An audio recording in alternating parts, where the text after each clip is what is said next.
Now, if you're moving an aquarium, moving corals like those out of the water is actually a really bad idea, because these zoos can have polythoa within them, or various zoos can actually have toxins, and these toxins can actually make you sick. So sitting here staring at a tank of zoanthus and potentially polythoa that's out of the water is a good way of potentially making yourself sick, especially if it's a really hot day.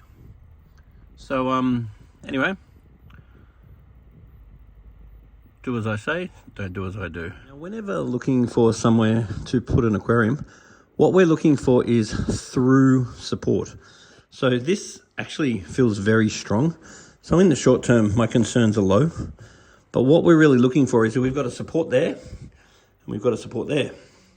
So what we don't want is a support there, because if you have a support in the middle and then you have supports on the sides, over time it is possible that that's going to warp.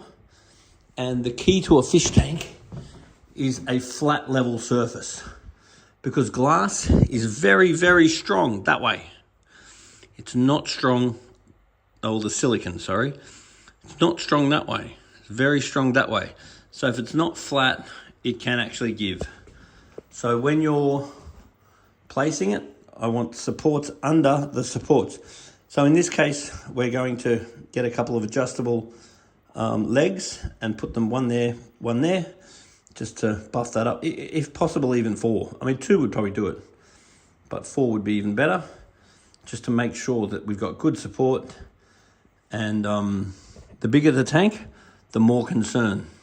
A little tank like this, a little nugget tank like this, would be pretty damn strong, but it's better to be sure.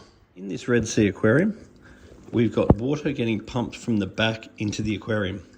Now, I really want that to agitate the surface. It's very, very important to have low surface tension. Then the water is going in through that grate and going down through the back.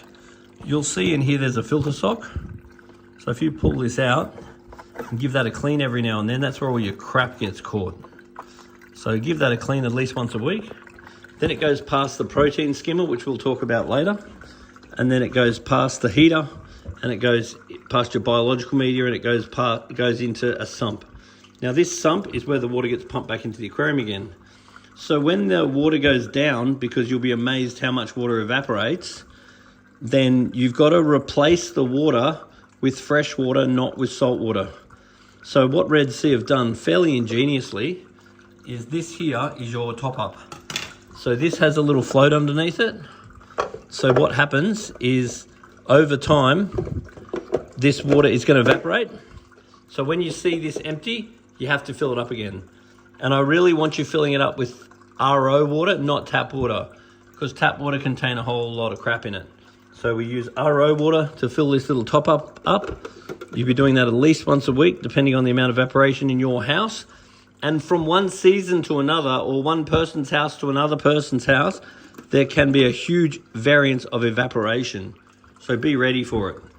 So the water evaporates, the salt does not evaporate. So therefore it's really important that you replace the evaporated water with fresh water, not with salt water. In the back of this aquarium is a protein skimmer. This is the protein skimmer. And what the protein skimmer does is expose the water to billions of little bubbles.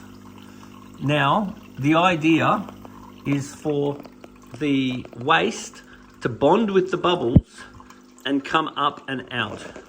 Now, what happens is on the inside of this skimmer forms fatty acids and stuff that all breaks down the absorbate and stops it from coming out. So on a really regular basis, at least twice a week, I want you to give it a clean. Now, to give it a clean, if you just grab a little pipe brush or whatever, what I want you doing is cleaning the inside of that neck. So I would suggest having like a little bottle brush, chink, chink, chink, give it a clean, take you 2 seconds, give the inside a clean, and then it can keep skimming. Now you can take this off, and with time you'll see the waste, and this is just pure fish waste. And it's great for the garden, ideal for practical jokes. Now, in order to set the protein skimmer, The key is adjust it a little bit, then go away and leave it. Then adjust it a little bit, then go away and leave it. So right now we can see the bubbles there. Now if we open this tap up, what's going to happen is the bubbles are going to come up. If we close this tap off, the bubbles are going to go down.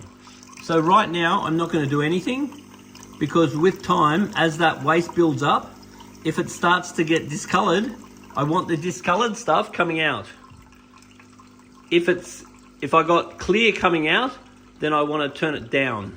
So we're basically just wanting the bubbles to stabilize inside here, and we want the white bubbles to stay in, and we want the colored bubbles to stay out. And the key to a skimmer is adjust it a little bit, then go away. Then adjust it a little bit, then go away. If you try and get it perfect in one go, it never stays perfect. So just be a little bit patient, adjust your skimmer, and make sure the neck's nice and clean. Now, water flow is one of the most important things for an aquarium.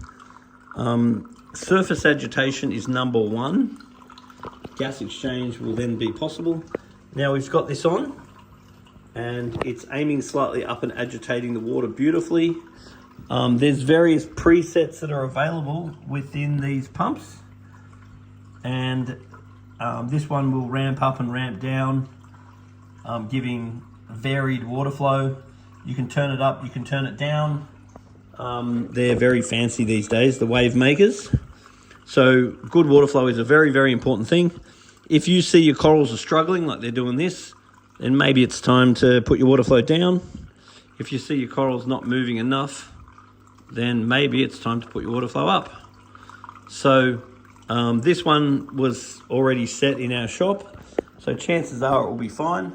But if you see anything struggling, then by all means you can adjust. Now in these Red Sea aquariums, if you lift up the auto top up, then down there is where you find your marine pure balls. Now biological media is very, very important, and you want to have the best biological media, so I highly recommend that you use Marine Pure, which is this media. It is the best for parallel denitrification. Now the most important thing about this media is you never clean it with water from the fish tank. If it's really dirty, you can just pull your balls out and just give your balls a little gentle rinse in water from the aquarium.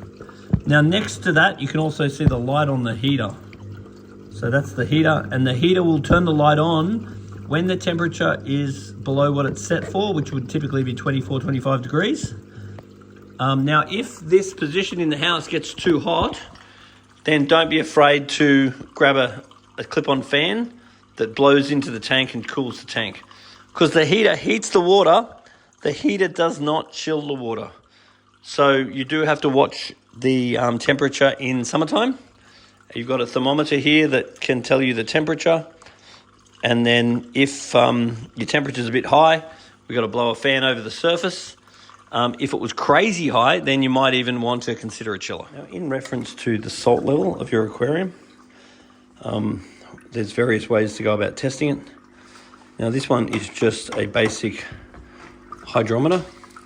Now the key to getting an accurate reading out of this is make sure there's no bubbles on the arm. So what we want to do is just tap it away, because if you have bubbles on the arm, you'll see that the arm will float up too much. So when it's brand new, you often have to fill it up and empty it a few times. You have to decrease the surface tension of the arm. Then you make sure there's no bubbles on it, so you can actually take an accurate reading. I recommend doing with your hydrometers every now and then is just bring them down to the store, let us compare them against ours. So if there's any adjustment to your calibration, we can tell you what it is. Because over time, this is a brand new one, but over time, they tend to get more accurate, and then over time, they tend to get less accurate. So just every now and then bring this down to us and let us check it against our digital one. And we'll find out if we need to allow for calibration variance.